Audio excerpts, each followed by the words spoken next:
And here is Arup Manachanda. He is the co-chair of Vision 2020, founder and co-chair, and entrepreneur, vice president of Teleprime.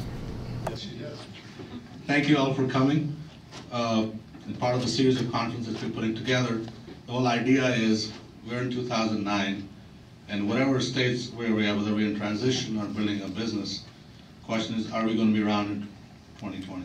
What are the things we need to do today in our business and our lives to start a new business? So we hope to have this series of conferences every other month right here and bring new subject matter experts on different subjects who can help build the business or start new businesses. I don't know what to say about Jerry. You'll get to hear from him. All I'm saying is just people who have heard of him, I've heard him speak before. Pay attention carefully. He's got a lot to share. He's achieved a lot in his life. I have been very lucky and very blessed to have him in my life. He's been a mentor to me, a good friend, and always pushing me to do something, something new. There's enough. You read his bio. He started about 12 companies. As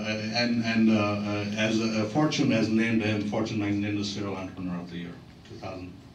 I don't know how many times. But here is the first speaker of this event, Jerry Mitchell. Jerry is the president of Jerry R. Mitchell and Associates Inc., a firm designed to assist managers of technology-based companies in the planning and exploitation of existing and new business opportunities. Several of the firm's clients have become public companies. Its unique experience in startups is especially important for new firms and new product endeavors. Jerry has been featured in Fortune magazine as a serial entrepreneur for his track record of successful business ventures. He is president, founder of the Midwest Entrepreneurs Forum since its formation, and the publisher of Bootstrapping newsletter. And here we go, Jerry Mitchell. Now, I've been American longer than everybody in this room, so I know I'm American. I've done a lot of things that other people haven't done because they said you couldn't do them. So I never did understand people would tell me I couldn't do something. I guess every time they told me I couldn't do it, I had to go do it.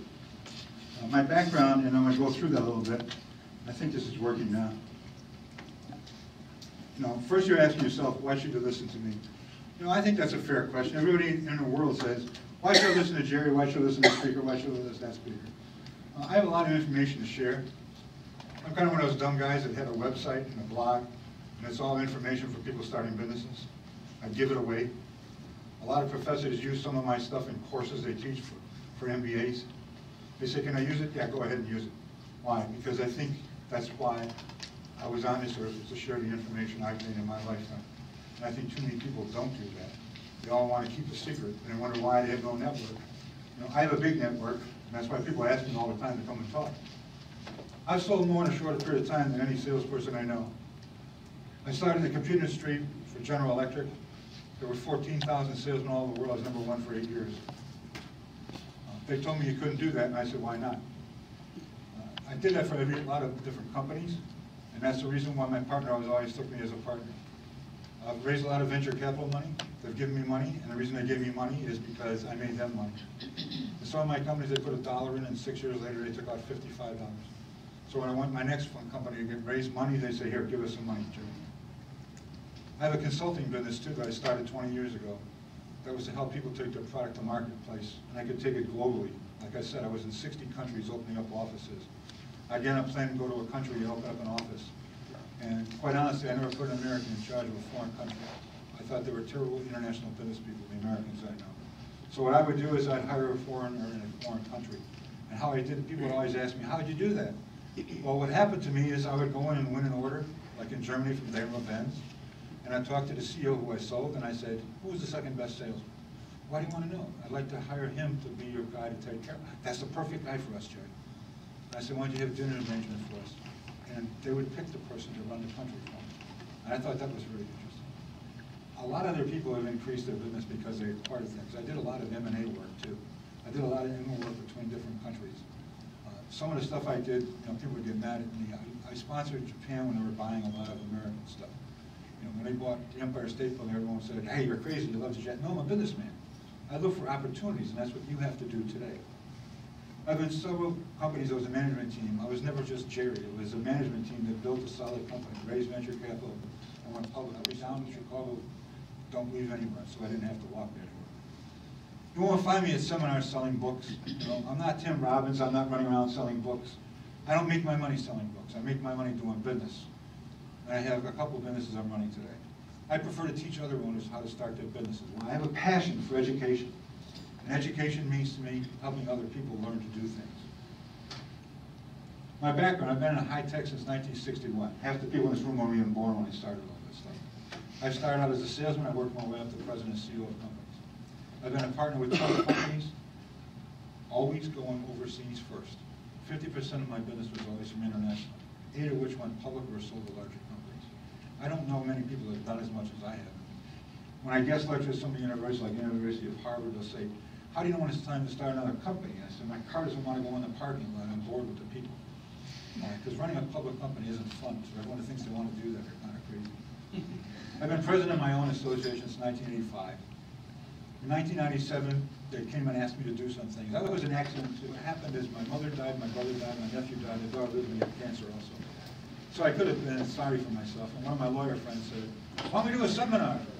And talking to my neighbors who have been laid off from Lucent and Motorola and Tel Labs, all technical companies, I said, why don't I do a seminar saying if you're tired of looking for a job, create one. And I've been doing that now for 7 years too. I'm an advisory board member at DePaul University's Coleman Enterprise Center. That thing was put together by the Coleman Foundation, which gives grants of money to college professors to keep the organization going on entrepreneurship. The founder of that was Fannie Mae Candy. I'm chairman of Modularis, which is a software company. In addition, I'm also chairman of the SIVA, which is a catalog software company for laying out catalogs. This is what I always talk about. You'll never do anything in the world without courage. It's the greatest quality of the third of the mind next to honor. If you don't have courage, you can't get up every morning and go out and look for a job. You make all the excuses why you won't get on the phone and do something. I never had that luxury. Now let's look at what we're doing. People are relying upon their employer for a secure retirement is a comfortable but dangerous, outdated notion. Everyone here that's over 50 knows they can't find a job. If you do, it's less than what we're making before. Today there's 3 career options available for you. I'll try and talk about those today. And if I talk too slow or too fast, let me know. And someone has to tell me what time they can kick me out of here too.